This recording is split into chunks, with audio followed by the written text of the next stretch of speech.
Assalamualaikum warahmatullahi wabarakatuh. Hai Sobat IHA, episode kali ini akan banyak inspirasi dan bekal untuk kita semua, terutama teman-teman kelas atas. Bersama aku Zara. Be ready, this is IHA Speaking. Be ready. Be ready. Be ready. This is IHA Speaking. Kenapa sih episode kali ini sangat inspiratif?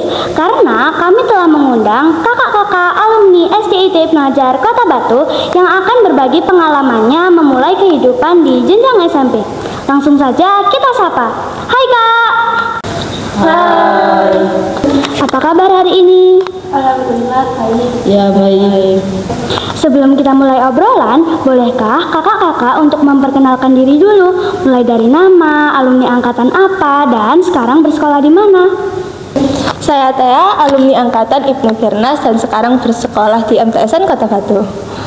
Saya Yuriku, angkatan Al-Jazari, sekarang sekolah di SMP Negeri 3 Batu. Saya Rangga, saya alumni angkatan Al-Jazari. Saya melanjutkan ke Pondok Pesantren Darul Ukhuwah.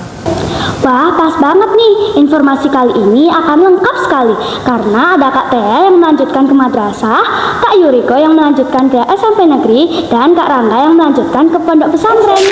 Kita ke Kak Yuriko dulu ya Sobat IHA.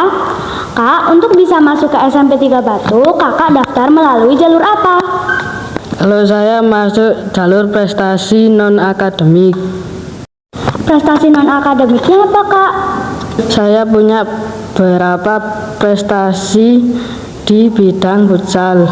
Selain jalur prestasi non-akademik, ada jalur apa saja Kak? Ada 3 jalur. Jalur zonasi, afirmasi, dan prestasi. Jalur prestasi itu ada 2, akademik dan non-akademik. Wah, baik. Itu tadi informasi penting dari Kak Yuriko untuk SMP negeri. Nah, sekarang bagaimana kalau mau ke pondok pesantren nih Kak Rangga? Ada berapa jalur di sana? Kalau di pesantren itu cuma ada 1 jalur, yaitu PPDB reguler. Apa aja tesnya Kak? Ada tes mengaji, tes pelajaran ada sih, tapi cuma matematika dan psikotes. Kalau di MTSN bagaimana Kak Tea? Kalau di MTSN itu ada 4 jalur, ada prestasi, tahfidz, mahat, sama reguler. Kak Tea masuk MTSN jalur apa Kak? Kalau aku masuk jalur mahat. Oh, tesnya apa aja sih Kak? Tesnya itu ada tes tulis, tes wawancara dan mengaji, dan psikotes. Oh, kalau mahat itu kayak gimana sih Kak?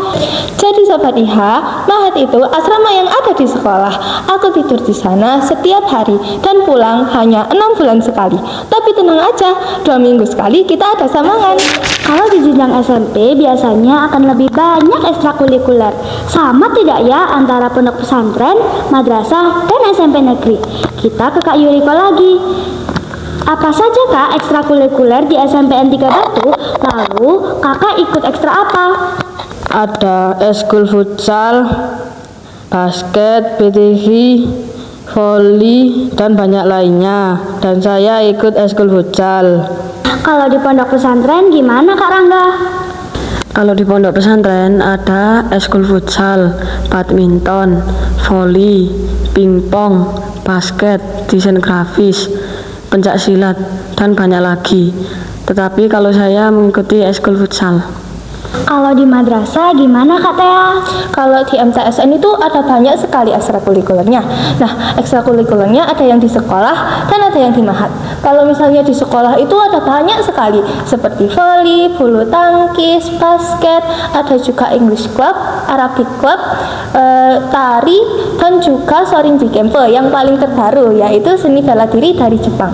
Kalau misalnya di mahat itu minim sih, cuma ada tata busana, jurnalis, dan juga banjari. Kalau aku di sekolah ikut bulu tangkis, dan kalau di mahat aku ikut banjari. Nah, pertanyaan untuk kakak bertiga, apa sih perbedaan yang menonjol antara SD dan SMP?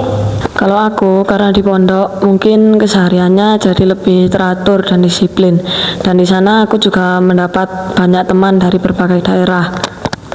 Kalau aku sih di MTS ini ada banyak sekali pelajaran agama aja dibagi menjadi 4. Ada fikih, sejarah kebudayaan Islam, Quran hadis, dan juga akidah akhlak. Dan yang membuat MTSN ini beda dari sekolah lain adanya pelajaran riset. Di negeri juga banyak pelajaran.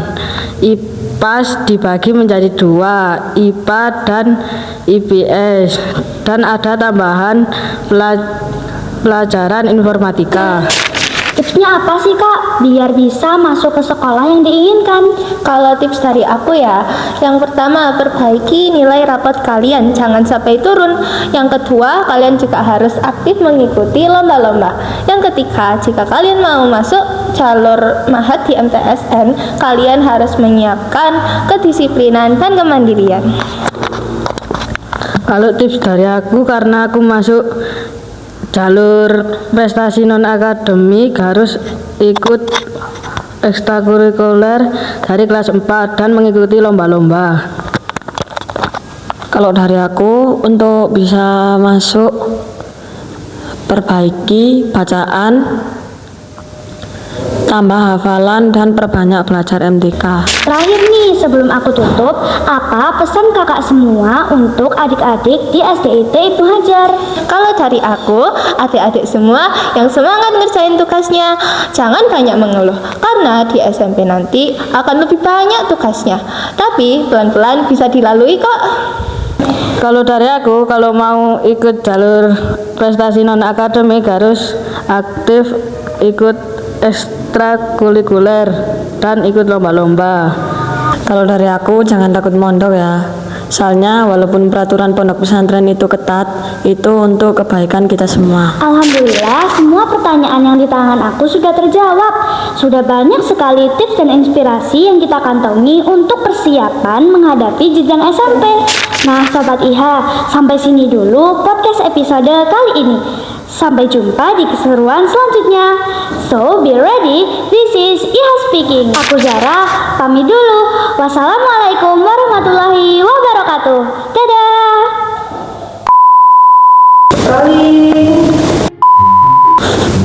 Di Pakis Malang. Oh, masuk. Pulang dan Dan banyak kita Aku takut. Pak daftar melalui